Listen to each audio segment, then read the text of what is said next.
What makes GTSE great is the people who are at this conference are fleet managers who typically came up working on the equipment, like I did in a number of different jobs and industries. We are the people that do. We're the ones that when you have regen issues, you have technology issues, you have injector failures, you have to field the biofuel, you have to work through it. We're the ones who figure that out. And right now, we've got a lot of changes coming our way, which is pretty exciting. When you look at it, the potential of where it is. I've read quite a bit, I've talked to a lot of people, and what I want to talk about in this speech, I don't really see many people talking about as we begin to address the decisions we're making in the near future, the next 5 years. So right now we have a huge opportunity. We have a power generation challenge, and fundamentally, back in the napkin, 5th grade math, if you look at what we're doing, what my customers are doing, what my business is doing, what fleets are doing, we need 4 times the power in the next decade of what we currently have coming off the grid.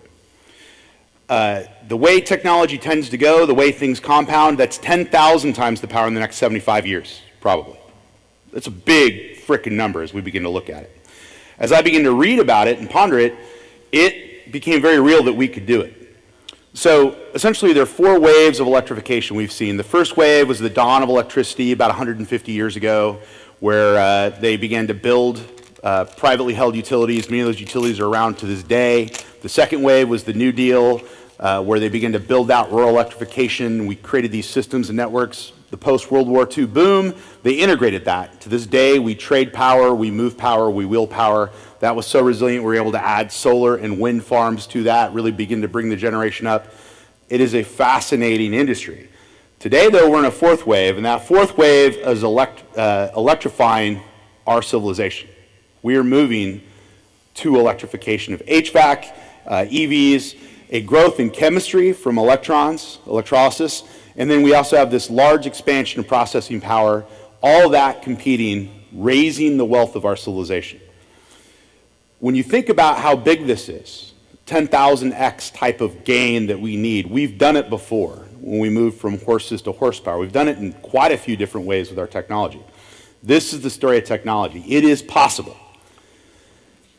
You think about it, this is wealth creation. This is the story of why we are so much better off than our grandparents and everything that we have, why we have bigger houses, why we have nicer cars.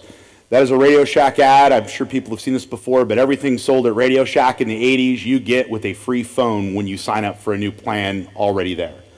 You were getting far more than the sum of the parts, and it pays back, pays dividends to all of us. As fleet managers, we're dealing with that as well with what we're trying to do with our fleets.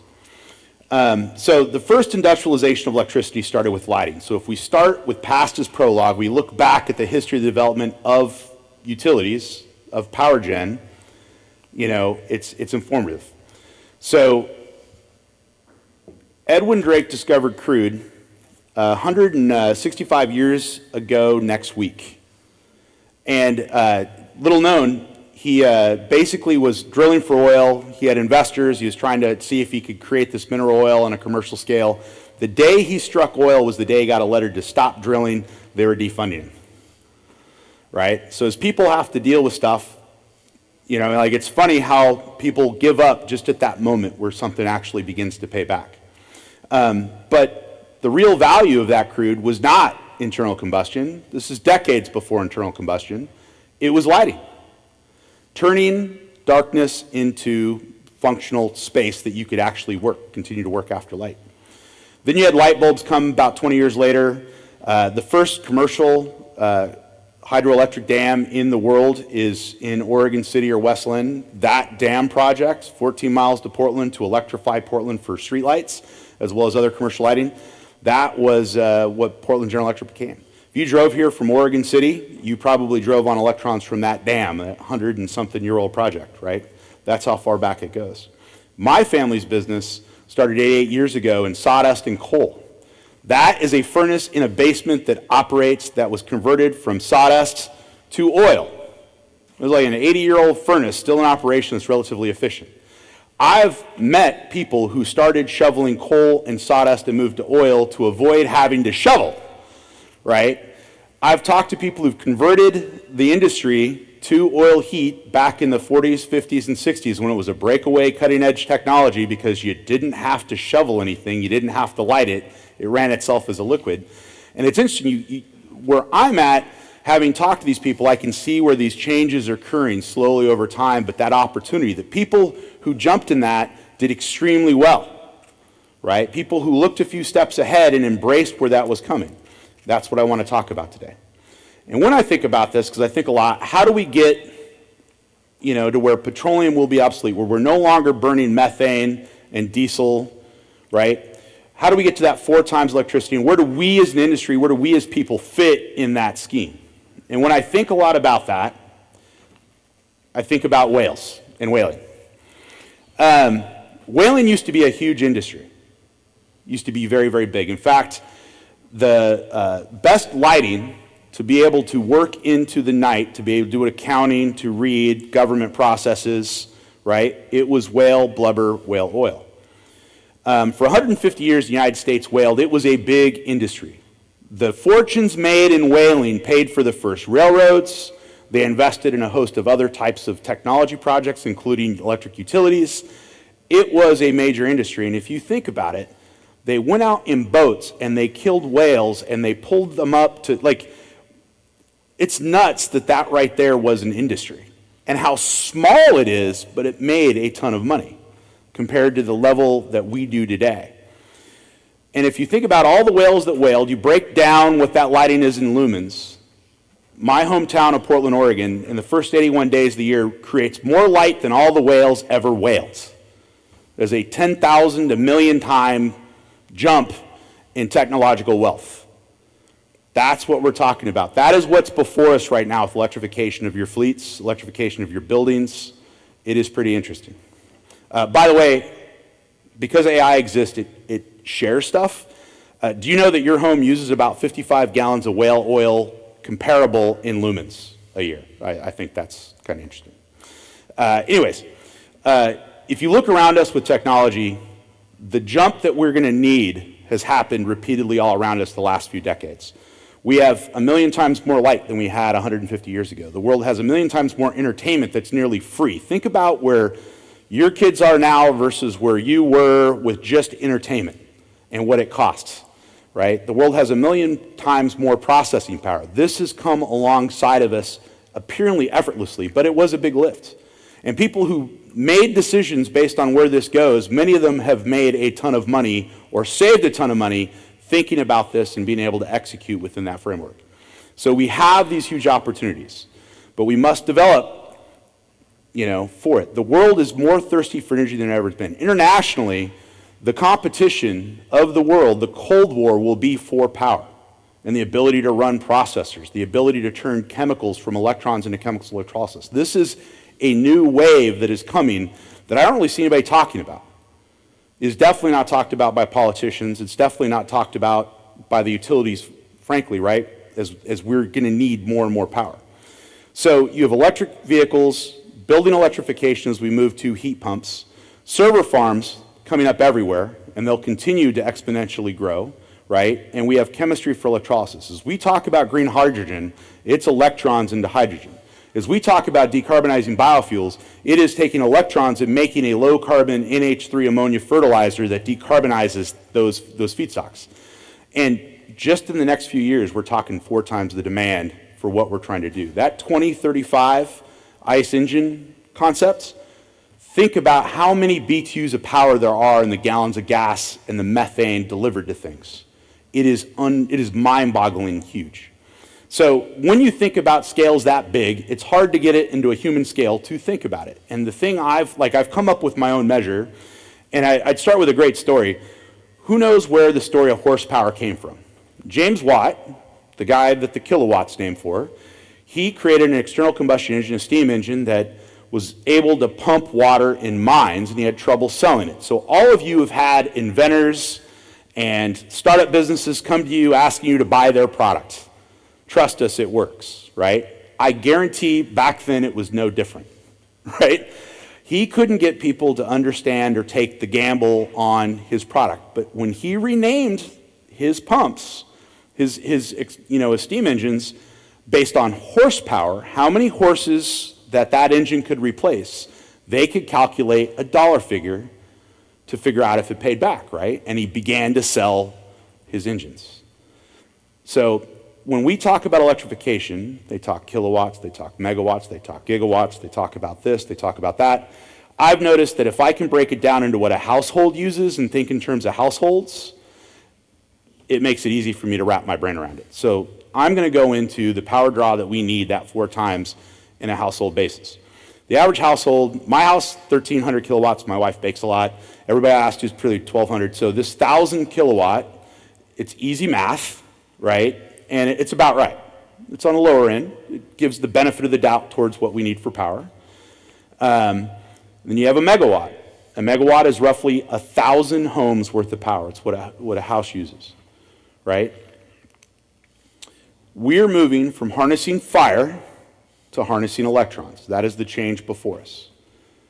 And there's going to be a lot of changes that occur around us. And there are many people here who are doing projects and they go out and ask somebody and they say, we could definitely provide that. And then you get up to the moment and then it becomes more complicated, right? It is this dynamic because we are using power differently than we've ever used it in the last 150 years.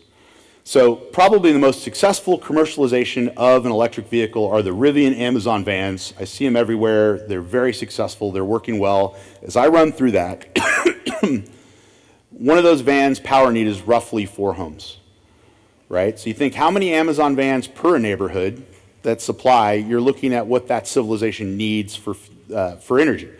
If you're looking at 100 kilowatt a day assumed, it's about 70% of its charge. A little bit more in the winter, a little bit more in the summer. In the middle, it's probably a little less, but you're still serious draw. That number comes back about right when I looked. If people disagree, I'd love to talk to you about it. This is an Amazon facility that's under 2 years old right by my office that has 200 charging stations, if you believe what you read in the paper. That's 20 megawatts a night. Even if it's slow charging, that's still a lot of power.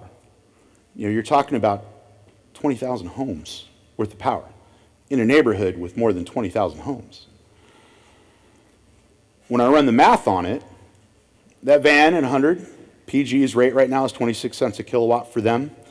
Hydrogen would be 70 cents a kilowatt if I was pulling at $10 a kilo, which is what the early projects are saying their green hydrogen or their blue hydrogen would cost. Gas at $4 a gallon, $3.99, you know, it flows. That pays back. If you're buying on the scale Amazon is, that's something that I, as a guy who delivers gasoline, has to take notice and think, where do I fit? Because in 10 years, different world. Then again, looking at Chevy Bolt, I worked I'm on the Columbia Willamette Clean Cities board. I helped with the Electric Avenue, and I learned a lot looking at all the electric vehicles, talking to all the car dealers, and I noticed that car dealers really suck at selling electric vehicles.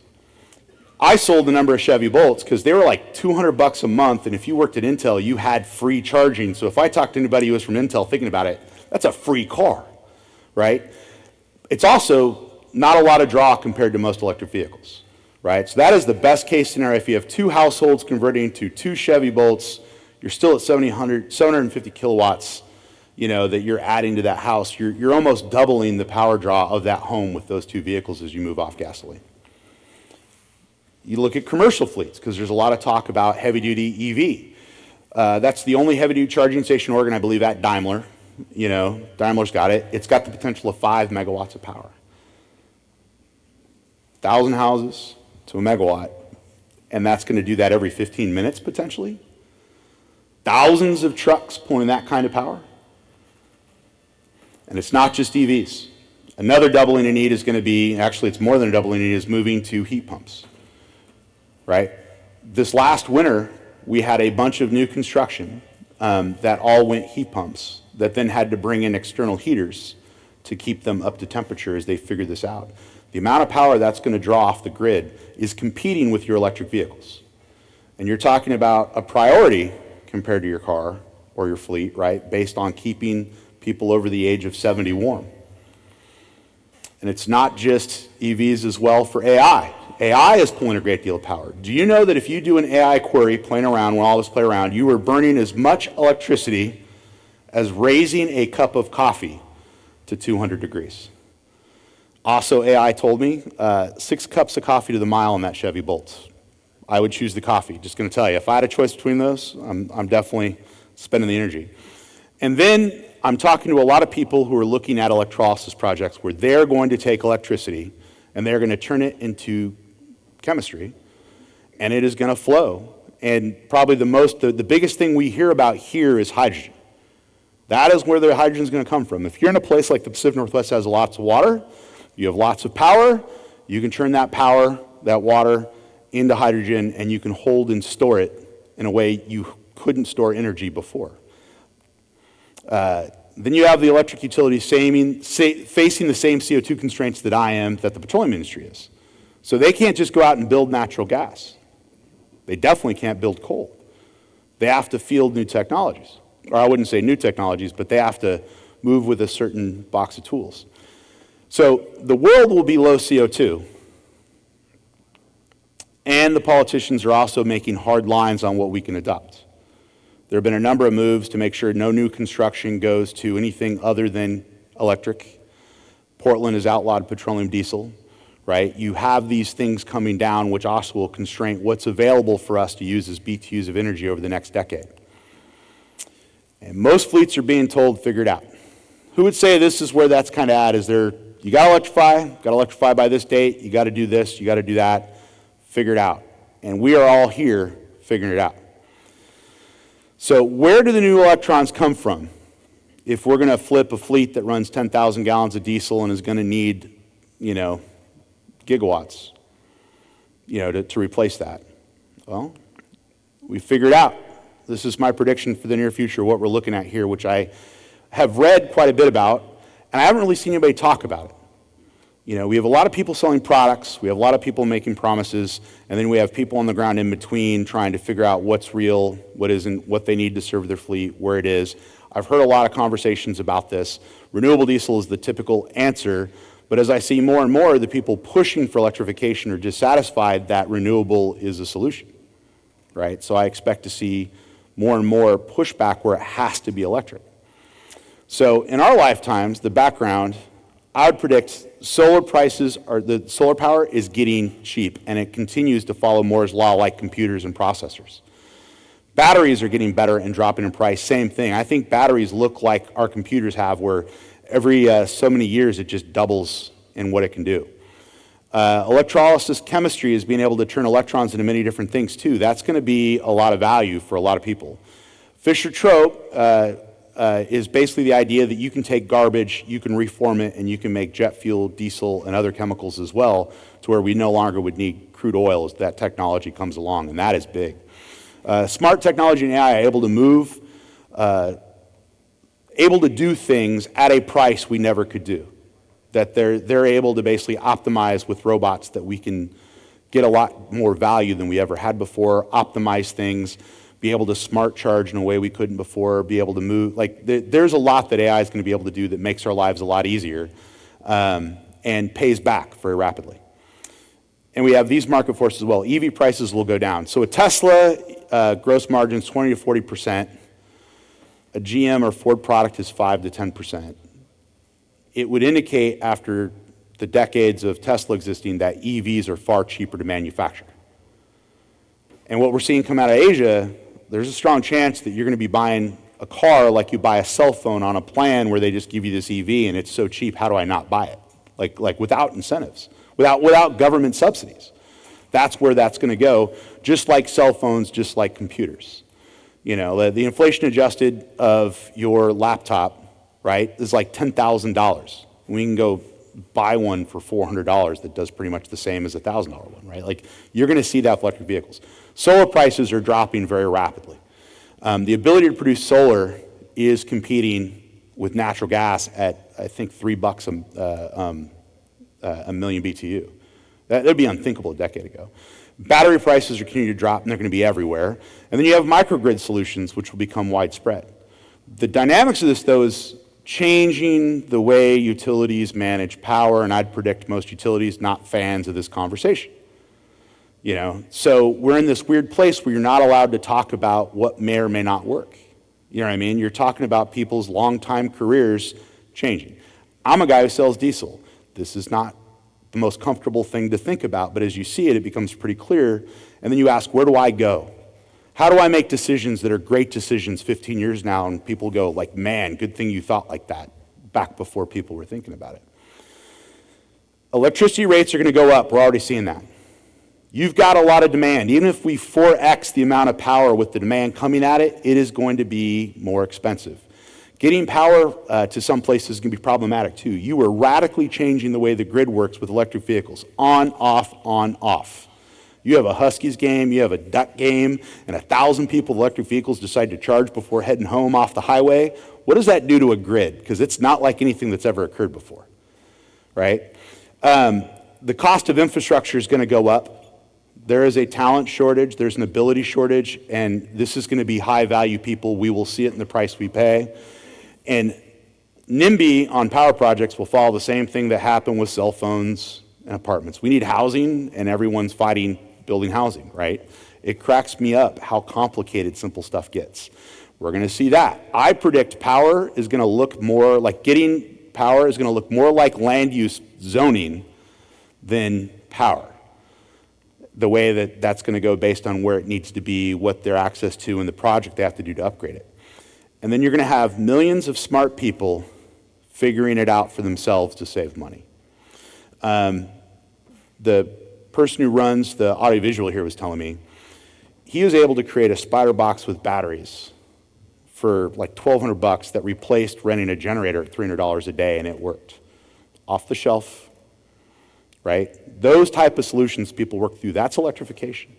You know, the people in this room, you guys figure out a ton of little things with the vehicles that you operate, the systems you have to deal with.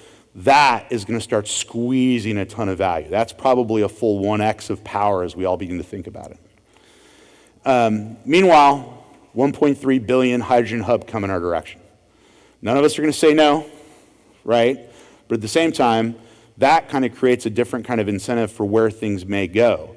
As these things come, thinking steps ahead, you can make good bets. A similar type of thing happened 7 to 10 years ago where they spent $1 billion on EV electrification, and we have all these locations with chargers that don't make a lot of sense and aren't maintained, right? As people decided, hey, because I could get it, I'll get it, right? Thinking about this, though, in context, and I'll tell you where I think hydrogen goes later. So subsidies alone is not the answer. We have real market forces. Things have to pay for themselves. They have to make sense, right? And we have a lot of opportunity with what's coming to see what we need where it's not a bad idea. And that comes to balancing the grid. As you operate your fleet, you can figure out what the power in your area is without asking a lot of questions. You can back of an envelope, if I electrify this and I'm charging it at night over 8 hours, right? Or if I need a rapid charge, on, off, on, off. What's the draw? When do I need it? How do I charge that? That is the change. That breaks the grid 10 years ago, right? That type of balance. But we have Bonneville Power, and we have a system, we have systems in place, and this is one of those things that I read a lot, and I talk to people, and this is out there, but no one's really thinking about this, that we have this in the Northwest. Bonneville Power, that second wave, rural electrification, PUDs, they prioritize residential power, and they prioritize helping PUDs invest. They're government agencies, so they're not profitable, but they have a lot of surplus revenue from electricity. What happened if they doubled the power they produce on that same investment? That money goes to PUDs, it goes to residential, it goes to infrastructure. Bonneville Power basically runs the high transmission lines and generates a ton of power through hydropower. They also connect, one of the reasons we're so successful with wind and solar and those type of power projects is that it is basically a battery. If you throw power at it, they can level that power out and begin to manage it. I like to think of managing grid like managing water. So the analogy of home to megawatts, right? Think about electricity like water. And just imagine that 30 years ago, we didn't have water towers. We just invented them. What does that do to your ability to generate power? There are days in the recent past where if you had a lot of wind blowing and a lot of sun and a lot of water, they dumped a bunch of electricity into the ground because there wasn't a place to take it. We will not be burdened with that in the future. which changes the economics of what we can do to get that 4x. So, like I said, water tower. You were able to generate flat out all the power you want. They would be able to add electrolysis. So if you imagine there are a few PUDs that are looking at making hydrogen from spare power, right? They'd be able to they could wide flat out open, increase double the amount of power produced. They could take it to hydrogen. They could hold that hydrogen like a battery. They can also fill batteries. The benefit of hydrogen over batteries is hydrogen, you can just keep producing power through fuel cells. With batteries, once you're depleted, you got to recharge it, and you know how that can go. Much like a drought, once you go through it, it gets kind of tough to keep charging it. So I tend to think you're going to see both those together. Cheap solar means solar everywhere. That also means that these houses are typically putting in like 70-something kilowatt. That's a 2-day supply of power battery pack. Those batteries get cheap. Tens of thousands of homes buying batteries on their own just because it makes common sense.